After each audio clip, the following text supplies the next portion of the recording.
Grand Rising. Beautiful people. I really want to walk backwards just so that the sun can keep touching my face. But at the end of the day, I know that the sun's going to get better. Oh, my keys are going to make a lot of noise. I know that the lighting is going to get better as we go along. So, today is a beautiful day. And today is marking a day for me that's the beginning of some things and the end of others. So today I'm gonna record and walk, which is something that I'm not used to doing, but something that I had to do just so that I can capture this moment, because this is the last time I'm walking my route in the morning in Pomona, California. So not only am I doing this so that I can capture the moment, I'm also doing this so that I personally can look back at this and just see where I've come. That's why I started in the apartment complex of where I live. I'm gonna be dramatic for a real quick second and give y'all a little tour. That's the manager's Tesla. Like, yes, okay. And this is our beautiful cul-de-sac. The cleaning lady's over there doing her job. Much respects to her. She be out here cleaning up after these badass kids. Sorry, kids, if you ever see this one day, but I'm gonna take a moment. Look, this is where I've been living for the last 2 years, and yeah, it's about that time, and it's that day to move forward. So many good memories here. Like, I'm surprised that I'm still holding it together. I don't know when it's really gonna hit, but it's gonna hit soon. This is our beautiful gate that my Sparklet guy likes to call the gate to Normandy, because it's so hard to get in this gate. But that's our gate to Normandy. Ooh, I look cute right here.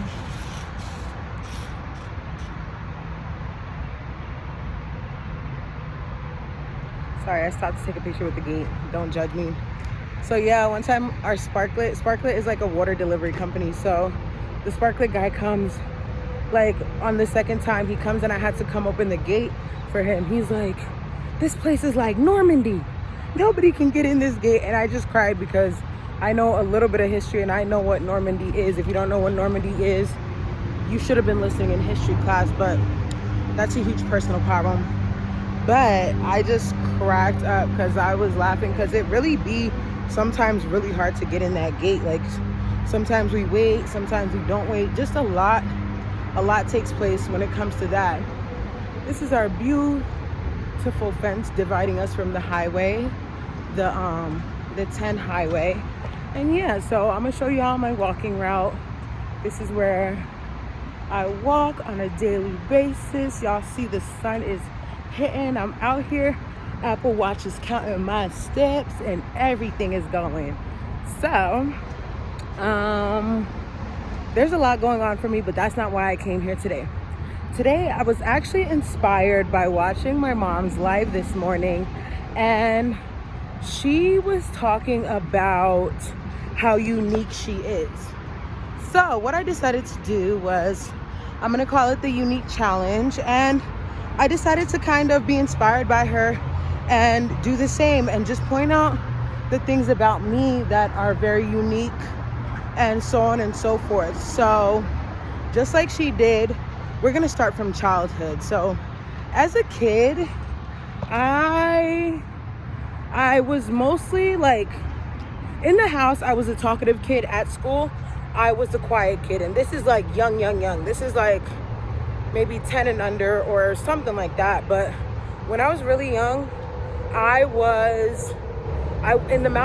home, I'd be like, running my mouth, and everybody would be like, you're not smart. You don't know what you're talking about. So they feared me into talking. But at school, I was more quiet. I like to hang around people, and I grew up in a predominantly Caucasian community. So it was really hard for me to make friends. So I had to kind of subside myself and be quiet so that people wouldn't think I was too crazy or too rowdy to be my friend, and so on and so forth. So I always had two different sides of me. Like at home, I was always one way, and at school, I was always another way. And I feel like in life, I think that's just how I was. Wherever I'm comfortable, like I'm very relaxed, I talk, I do what I want to do. But then as soon as I become uncomfortable, I do the opposite. Like, and I don't know if that's because I'm a Gemini. You know, people like to throw us under the bus and say we're two-faced or whatever. We're just complex. I don't think we're two-faced. I think we're just very complex people, and people don't really understand us.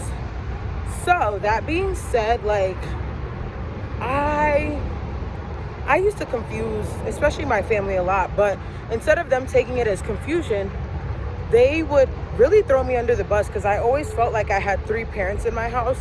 It was always my mom, my dad, and my older sister. And when they would get bored of like talking about each other, then they turn to me. And when they start doing that, I can't keep up with the comebacks. Back in the day, I wasn't as smart as I am right now, so I didn't have that many comebacks to use, because I didn't like reading, and that was because of being forced to read for so many years of my life. But I just didn't have the comebacks to keep going at it with them. So when it became like that, I just went quiet. I left them alone. But that was how it was. When I got to middle school, I always loved after school activities. I loved drama. I was always in chorus, sometimes not even by choice, but the chorus teacher loved us, and my mom knew her because we went to the same church. So like, we were always in chorus, me and my sister. Well, for me, I love being active in school because it was a way of not having to be at home, and that's how I liked it. My sister was the opposite. She liked being at home. She also liked being at school. She had way more friends than me. She was way cooler than me. But she shined everywhere she went. So for me, I would just pick up the little characteristics that she didn't have, and I would put them as mine, because I never wanted to be like somebody else. And my family already used to or my sister used to call me a copycat, and we already were similar in the foods that we liked or disliked, because in that area, I feel like, yes, I was a copycat a little bit when it came to likes and dislikes pertaining to food. But on the other hand, like, I liked being friends with everybody. I was always very open, and when I needed to be quiet, I was quiet, and when I needed to talk, I talked. And whatever subject I liked, I did well in, and whatever I didn't. But at the end of the day, I feel like a lot of my characteristics were just attention seeking, which is normal for a kid. Like, kids want attention, kids need attention, so they're gonna do any which way to get attention that is left behind. And because my sister got attention from taking care of the kids, that couldn't have been my thing. My sister got attention for having good grades in middle school. That couldn't be my thing either. So I was like a C student. C's get degrees. I ended up like graduating with no problem. Never really got the honor roll or anything. I think I got an honor roll once, but for me, I realized that the home attention was all being soaked up by everyone else. Like, everyone else was living in their own little world, and my sister got home attention way more easier than I did. Like, she got home attention effortlessly. As for me, I would be the little errand girl, and I really didn't get the praise that I needed. And I feel like in an African household, sometimes even if you are the errand girl, they still don't give you the praise that you need. So it was really weird. I don't know. That's a topic for another day, because my family life is like so complex. It's a little crazy. So yeah, we could talk about that on another day. But anyway, moving forward, I realized that for me, my attention receiving place was school. And that's why I love going to school. I love being in school. I love being part of every activity in school. I just liked being in that environment. I got the type of appreciation that I needed. Like, I was in so many clubs. I was on so many pages in the yearbook. Like The parents loved me, the teachers loved me. Like everybody in school was like, yeah, we like Rachel. So school for me became my happy place. And like, yeah, I loved going to school. I love being in school. I love being part of every club. I wasn't the best at playing sports, but I liked the organized sports environment. So instead of playing sports, I managed. I managed wrestling. I managed cheerleading. I managed softball. I managed basketball, boys and girls basketball. So managing sports was my thing. And in that area, I got to experience so much. I love being a sports manager. Like, I got to travel with the team. I got to get in good with the coach and all that. And when I got to high school, I would manage like boys sports. So I would hang out with guys, which is something that I've always loved to do. I love being surrounded by guys because they're such good energy. So, those were the good old days. So much fun. I used to be so lit, just have a grand old time, like hanging out and traveling. And that's when I really got to do my most traveling, was in that time. I got to travel, I got to go to different schools, I got to go to different towns, and I got to get out. And that was the most important thing for me. It was getting out. So yeah, I feel like our house was like a African household version of Get Out. Yeah, we could. I think I'll do a video called Get Out, African Household Edition. But that was then. And then staying on the topic of being unique, everything that I did was quite different than the way other people did it. I didn't always speak out unless I had to. A lot of times people would like not want to be my friend, and I was okay with it. I never cared about making friends. I never cared about being the cool kid. For me, I would actually seek out kids that were like me in school and go be their friend, because I knew that I needed friends, and the only people that I could be friends with were people who were in the same situation as me. Do you guys see this beautiful view? I just want to take a moment and point this out. Yes, I walk this every day, and today's my last day of walking it. Like, it's so beautiful. So back on topic. I ended up being friends with the girls that like sometimes were rebellious and didn't have that many friends, or the foreign exchange students. Like, I used to have friends where like we didn't even speak the same language. We would just hang out with each other and have a good time and figure things out. And I would try to teach her English and so much more. Like, I was always that person who seeked the friend that didn't have too many friends, because I didn't have a lot of friends. I used to get made fun of for a lot of things, like not wearing a bra, not being up to style and fashion. Still don't do either one of those things. So like, people really tried to change me by trying to like bash me, or like, and sometimes this even came out of my friends. Like, I used to have a friend like who would openly in front of other people be like, Rachel, you're not wearing a bra? I'm like, girl, I don't have boobs. And still to this day, at the fine wine age of 23, I still barely have boobs. So no, I'm not wearing a bra. What do I need to conform to the world for? Like, the world needs to conform to me, because at the end of the day, my boobies is upright and perky, unlike some people who've been wearing a bra since they was 12. And on top of that, y'all don't know who my parents were.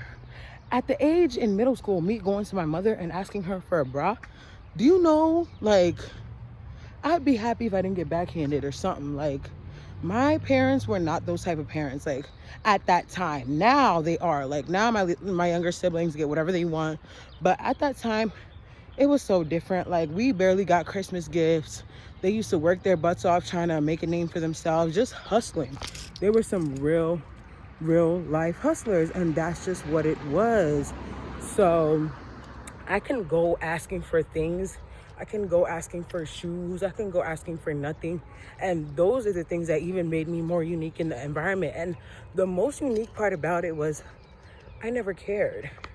I was never looking for like that return or the appreciation of everyone else. Good morning. Good morning. I was just focused on being myself, being who I was. Like, I don't know where it came from, but my confidence, even at that time, it wasn't that strong. But all I knew is I was confident in the fact that I didn't care what people thought about me. And I think that's something I really got from my mother, because I heard her story today and it really resonated with me. And I never really cared about anything that anybody thought of me. I was just myself, because at the end of the day, no one was in the same situation that I was in. No one knew what I was going through. All they saw was the external. And at that time, as a kid growing up in America, people have a lot of standards for you. They want to put you in a box. Like my mother was saying, even in her video, they want to put you in a box. They want to make everybody look like little clones. And I'm like, I'm too cute of a person to be in this box with y'all. Like, y'all should be trying to be like me. Like, I never cared about nobody. I was just unique in that area of just not caring, being myself, being amazingly beautiful and shining whichever way I did. And even though the kids didn't see it, even though everyone else didn't see it, I saw it, and teachers saw it, and I got appreciation for it in that way. So at the end of the day, I was very happy at the way that I presented myself. So that made me very proud in so many different ways. And the most thing that I think was unique about me is the fact that I never folded. I never succumbed to what people wanted me to do, what people wanted me to say, how people wanted me to act. I was just unapologetically me, which I still am to this day. Good morning. So those are the things that I feel like I did well. But when I got to high school, things changed, because at the end of middle school, there was a dance. And my mom had never let my sister go to any of her dances. But I was like, nah, I'm going to this dance. And I don't care what happens, but I'm going to that dance. So, surprisingly, my mother let me go to the dance. So your girl went to the dance, and I've been dancing all my life, but I'd never been to a dance. So people didn't know about this about me. I just looked like the typical, matter of fact, I didn't even look like the typical black girl. I was just a black girl. I wasn't typical. I didn't fit into the black girl standards that they probably would have expected me to fit into until they saw me at the dance. So at the dance, as always, I'm out there doing my thing, getting lit, dancing, whatever. And at this time, I think I was talking to this boy, so I think we went together and stuff like that. So we're dancing, and then all of a sudden, and this dance was my school and another school combined.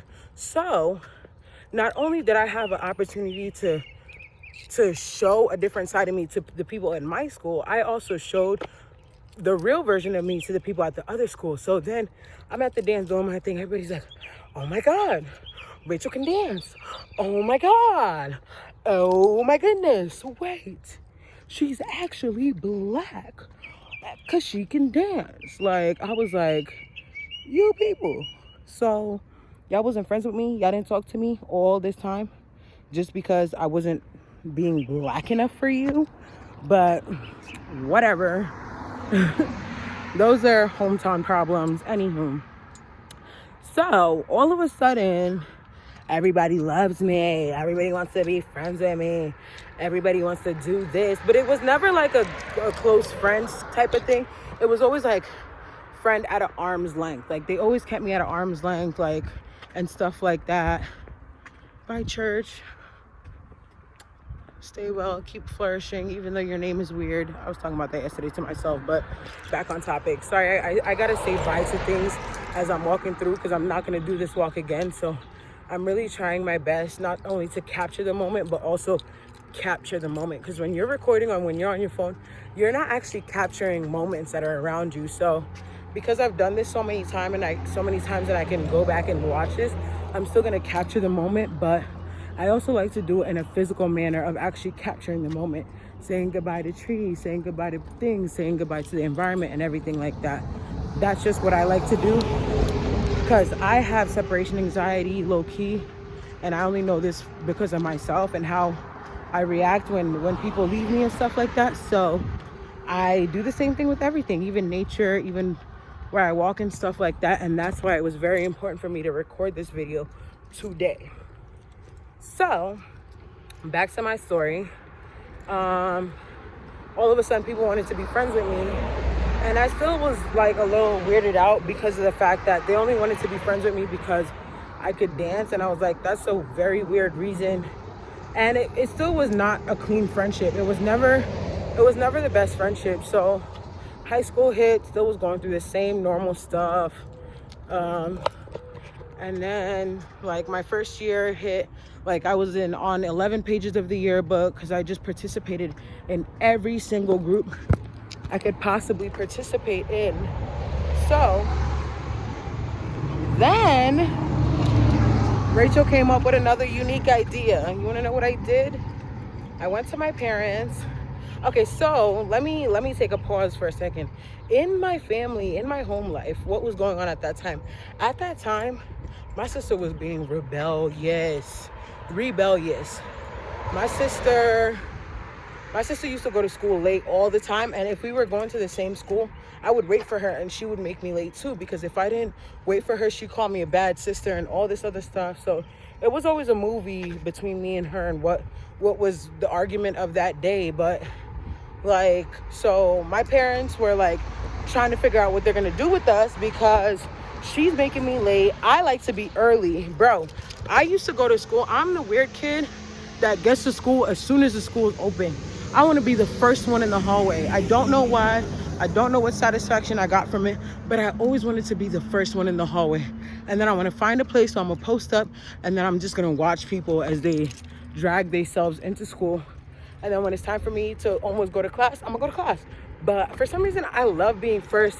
One time I was so early to school. It was during daylight savings, and it's so funny because daylight savings just hit like 2 weeks ago. But during daylight savings, I didn't know that the clocks ran back or whatever. So I go to school and I'm walking to school and I'm like, nobody's on the road, nobody is like going anywhere.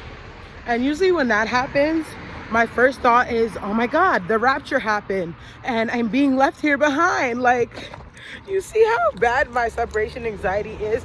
Immediately as I start doing something and not everybody else is doing it, I think that the rapture happened. So I'm over there like, what is going on? What is going on? And then I get to school and the school wasn't even open. I was at school at like 6:10 or something like that. The school was not even open. I was so sick. Mind you, my mom was yelling at me that morning to do something, and I told her, no, I gotta get to school. I don't care what you want me to do. I'm gonna go to school.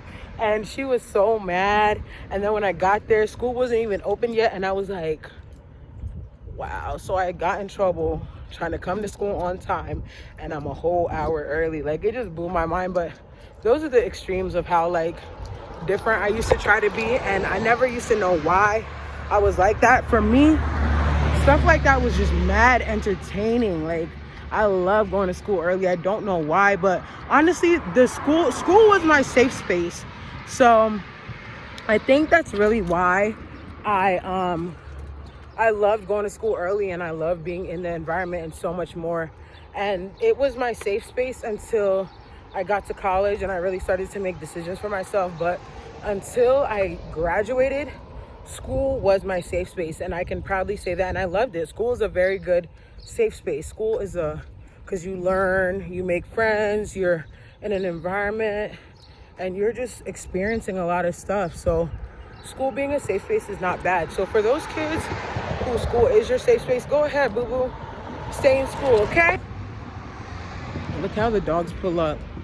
I'm not in the safest community, so everybody has guard dogs, and this is how they come up. I'm surprised they're not barking at me because they love to bark. When I be walking, they be going off. I just hit 1 mile. But school was always my safe space, like I was saying. And then I got to this point where I got bored. I got tired of not having good friends. I got tired of being around predominantly Caucasians because they weren't very inclusive when it came to my case, because I didn't fit in their norms. So I never really had a lot of friends because I wasn't wearing the cool stuff. I didn't have the look. I wasn't skinny. And those are all different things that made me unique in my own way. So after a year of going to that school, I decided that I think I want to change. So I went to my parents at the end of freshman year, and I was like, I think I want to go to school in Africa. And like I was saying, in my house at that time, they were trying to figure out what they were going to do between me and my sister so that she can stop influencing me to be late to school and all this other stuff. So when I came up with this idea, they're like, yeah, we can do it. Yeah. Nowadays, they try to say that they sent me to Kenya, but it was my idea. And if I didn't want to go to Kenya, I wouldn't have gone to Kenya. And they were like, nowadays they'll be like, we were thinking of a way to separate them and da da da da. But God spoke to me, and I went to them like, I want to go to Kenya. So they were with it. They were like, okay, you want to go to Kenya? Okay, that's okay with me. So another thing that's unique about that is that parents love to threaten kids that they're going to send them away to Kenya. I'm the only kid who has gone to my parents. And if you watch this video and you've done the same, I'm the only kid who has gone to my parents and been like, hey, yo, I'm tired of going to school here. Take me to Kenya. And they were with it. They were so with it. It's like they were waiting. Like, were y'all waiting for me to say this? Like, what? So by August, school ends in June. August, baby, your girl was on a one-way flight to Kenya. And I was so happy. I was like, yes, my people, oh, I'm going to get to go to school with my people. My people, my people. So to me, I was so hyped. I was so excited. And honestly, Kenya was exactly what I thought it would be, maybe even better, because I made friends over there that I still have to this day, which is something that I've never done in the town that I grew up in. Like, none of the people that I was friends with over there can still say that they're my friend today. But as for my friends in Kenya, what? I will call them up right now and be like, hey, what's up? What you up to? What we doing? Or they'll hit me up and be like, Rachel, I need advice. Like, they really respect my presence in their life, and that's something that I was always looking for. I was always looking for people who were going to respect the fact that I was in their life, people who are going to respect the fact that I know what I'm talking about and what I'm saying, and people who are just going to respect me in general, because I never felt respected going to school where I went to school. Like, I never felt like my skills were valued. I'm about to take a seat and finish my story because it might be longer than my walk, but y'all will get to see the whole walk. I'll like start walking again. But anyway, this is the park that I do a lot of my recording in, and I've taken pictures. I've done photo shoots at multiple locations in this park. And yeah, like, let's just take a moment. I want to remember this park. But like I was saying, I found the friends that I was looking for finally, and on top of that, they loved me, I loved them. We had so many things that were relatable, besides the fact that I'm from America, which also in the beginning was like made me stand out. On top of that, my aunt was the principal. I know, so they used to like say, oh, you have it good, your aunt's the principal. I'm like, yo, she does not treat me any different than she treats any of y'all. So y'all better stop saying that. But I got a little bit of special treatment when it came to there being weddings, which is normal because when I was in Kenya, I had never been to so many weddings in my life. So I was so happy that happened. I was even in a wedding. Like, that's crazy because in America, I had only been to like 1 or 2 weddings. But in Kenya, in 1 year, I went to like 3 or 4 weddings. Maybe even more, but we're gonna sit right here and we're gonna finish. Put my keys over here. When I was in Kenya, everything was just so different. Everything was just so much more like better. Like, I got treated good. I was fed well. Like, all the attention was on me. Like I said before, attention for a kid is very important. So when I got to Kenya, I got 100% attention from the people and the things that I was dealing with. So things went a whole lot better than when I was in Kenya. I was with my dad's sister. I was the only kid in the house. My aunt is like the best person to like take care of somebody. She made sure I ate good. She took care of me. She made sure I was happy. Like it was exactly what I was looking for and what I needed at that time. Because honestly, as a kid, I was so depressed. I did not love myself. I did not know how to love myself. I never felt loved in the house. I never like I always felt like I was always getting the short end of the stick, and it is sad to hear that, but at the end of the day, it's what makes me unique and what makes me just understand life on a different level. Because if I didn't go through the things that I went through, I wouldn't be here today. I wouldn't know how to speak. I wouldn't know how to present myself. And on top of that, I wouldn't really have a story. So at the end of the day, like, everything happens for a reason. So I loved everything that happened, but if I'm honest with the situation, it made me sad. It made me depressed. And that's what even had me to the point of wanting to leave my family and go to Africa, because I always felt neglected. I always felt like things weren't going right for me, and it's because I wasn't receiving the attention that I needed to be happy. I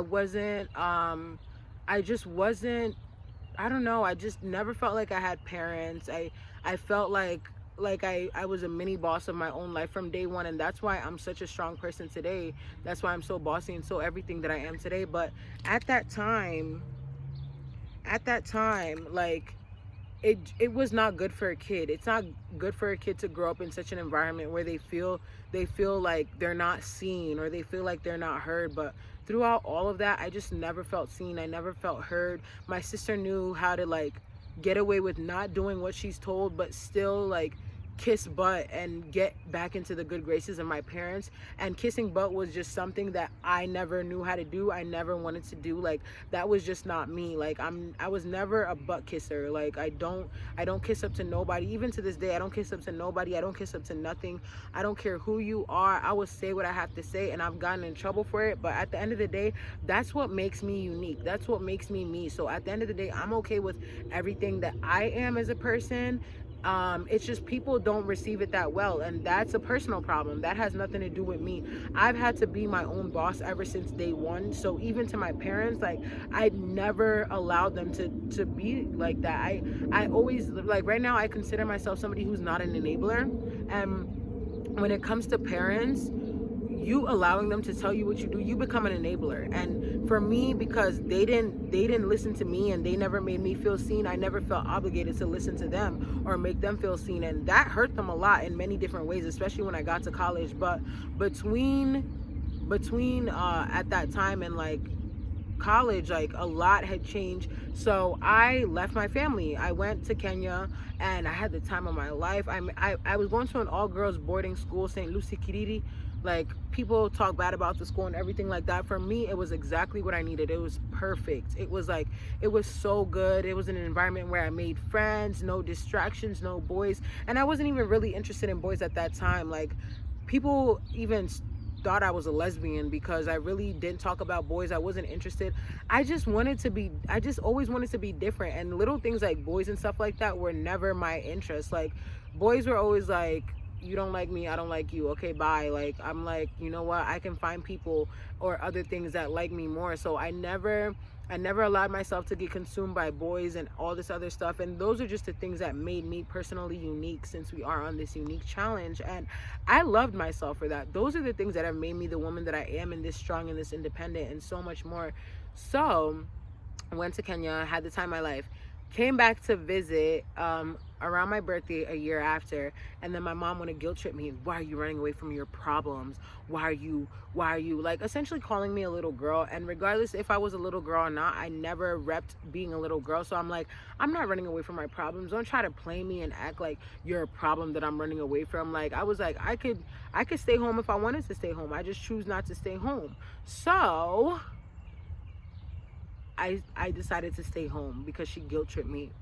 And it was for the better, because I still wanted to graduate from my American high school. So I stayed home. I had to do like sophomore and junior year stuff together in one, but I still excelled. I did a great job handling 2 gyms, 2 sciences, doing all this stuff, 2 English classes, 2 math classes, everything. I had to do 2 because they considered everything that I learned in Africa remedial, and I was like, why is this considered remedial? But anyway, I just left them alone. I let them rock, and I did what I had to do.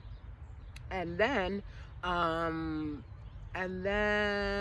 I again back to doing sports, did track, and I was the manager of the basketball boys team, had a blast, manager of the girls basketball team, mainly because my sister was on the team and then she got kicked off the team. Then I was left being their manager, and I was like, ugh.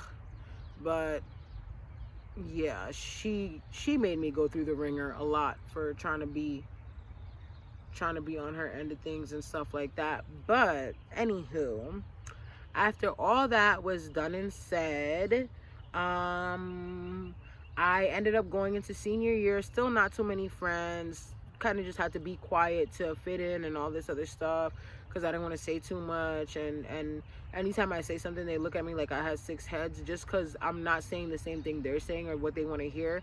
And like, instead of me getting scrutiny for that, I'd rather be, I always love being around people. I always love being in the environment of people, and I think that's why I like the school environment. But it didn't really feed me as much as I wanted it to, but I still had that energy. Like, school was my safe space all the way until college. So I went to college. My dad was very happy, very proud. I said I wanted to be a physical therapist, all this. I got a lot of good jobs, had a big old graduation party. Everyone knew I was going to Penn State, and everybody was like, oh my god, you're going to Penn State, oh my god. And I was like, whatever. Yeah, like, yeah, that was weird. I used to get a lot of like kudos for going to that school, but for me it was like, what are y'all talking about? This is just another school like any other school. And that's what made me different. I didn't let that stuff go to my head, and I'm so happy that I didn't, because it would have made leaving school a lot harder. But I went to Penn State, had a blast. A little bit, it was a little bit of a struggle. It was fun and struggle, because like, I was in the environment that I liked being in, but I didn't have the money to support my lifestyle. I was scavenging for food on campus. I was hungry. I was broke. Like, but for some reason, the toxic things were always available, like alcohol and other extracurricular activities, like I like to call them, were always available. So it was a very interesting experience going to Penn State. But at the end of the day, that's where I found love. Like, I think I'm gonna cut this video into 2 because this is getting too long. So I think we're gonna call this part 1, and then I'm gonna record part 2 and we're gonna post it separately. So I'm gonna just cap it off right there. So high school was a blast. High school was all right. My favorite year of high school was when I spent the year in Kenya, and I made so many new friends and I had so much fun. And if you're interested in getting to know the rest of this story, tune in for part 2, which will be dropping in a few days. So love you guys, and I will see you in part 2 so we can finish this unique challenge story. And also, I want to see y'all unique challenges, whether you like to write, record, whatever. Like, let's do something. Or even if you like to podcast, we can hop on stereo, because I've been really liking hopping on stereo. We could hop on stereo and we could do this unique challenge, and you can let me know what makes you unique about your life, or what life experiences has made you and molded you into the person that you're in today. So thank you so much for watching, and tune in for a unique challenge part 2.